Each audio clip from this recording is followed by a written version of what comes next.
اعوذ باللہ من الشیطان اللعین الرجیم بسم اللہ الرحمن الرحیم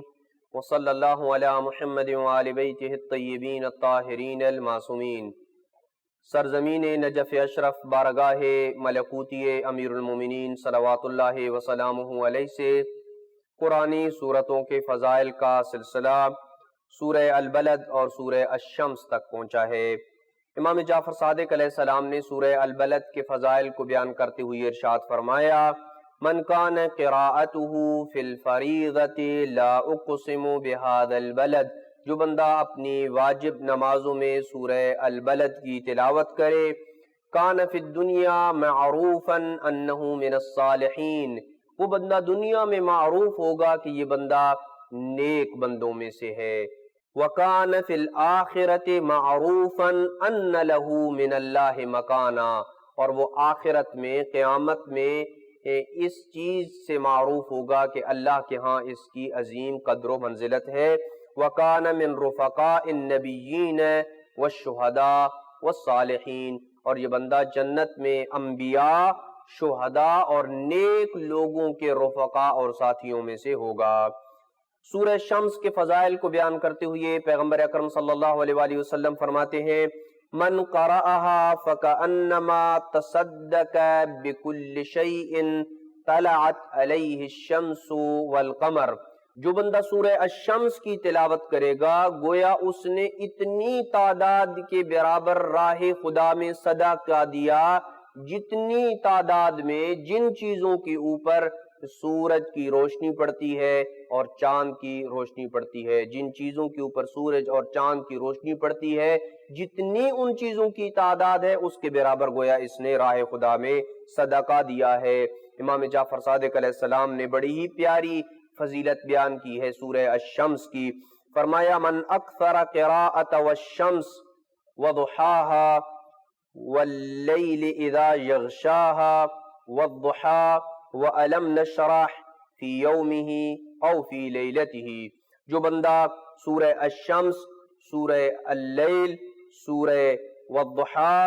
اور علم نشرح کو دن یا رات میں کسی وقت بھی تلاوت کرتا ہے، لم يبقى شيء بحضرته الا شهد له يوم القیامہ، کائنات میں کوئی چیز بھی نہیں بچے گی، قیامت کے دن وہ اللہ سبحانہ و تعالی کے سامنے گواہی دے گی۔ حتی شعرہ وبشرہ ولحمہ ودمہ وعروقہ وعصبہ وعظامہ وجمیع ما اقلت الارض منہ،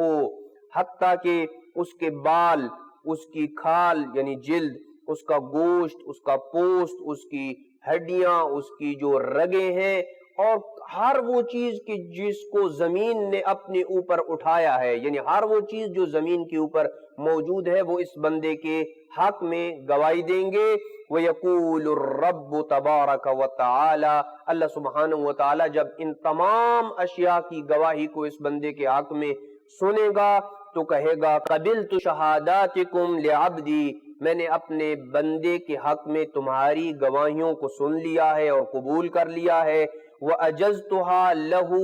اور اسے یہ جزا دینے جا رہا ہوں۔ انطلقوا بِهِ إِلَى جِنَانِي، اسے میری جنت کی طرف لے جاؤ۔ حَتَّى يَتَخَيَّرَ مِنْهَا حَيْثُ أَحَبَّ، اور یہ جنت میں جس جگہ بھی رہنا چاہتا ہے، جس جگہ کو بھی یہ جنت میں پسند کرنا چاہتا ہے وہاں پہ اسے ٹھہرا دو۔ فَأَعْطُوهُ إِيَّاهَا مِنْ غَيْرِ مَنٍّ مِنِّي، اور بغیر کسی احسان کے جو کچھ یہ مانگتا ہے اسے عطا کر دو۔ وَلَكِنْ رَحْمَةً مِنِّي وَفَضْلًا مِنِّي عَلَيْهِ، میرا کوئی احسان نہیں ہے اس بندے کے اوپر بلکہ میرا فضل ہے اور میری رحمت ہے اس بندے کے اوپر۔ یہ دنیا میں میرے ارشادات کے اوپر عمل کرتا رہا، سورہ الشمس کے اندر موجود کلمات کو پڑھنے کے ساتھ ساتھ اپنی زندگی کے اوپر نافذ بھی کرتا رہا، اس کا اجر اسے یہ ملے گا کہ یہ جنت میں جہاں بھی جاتا ہے اسے لے جاؤ، جو جگہ بھی یہ اختیار کرنا چاہتا ہے اسے دے دو، یہ میرا فضل ہے، یہ میری رحمت ہے۔ ہنیئا لعبدی، مبارک ہو میرے اس بندے کو جسے اللہ قیامت کے دن اس کرامت سے نوازے گا۔ دعا ہے کہ اللہ سبحانہ وتعالی ہمیں قیامت کے دن ان نعمتوں سے محروم نہ فرمائے۔ وصلی اللہ علی محمد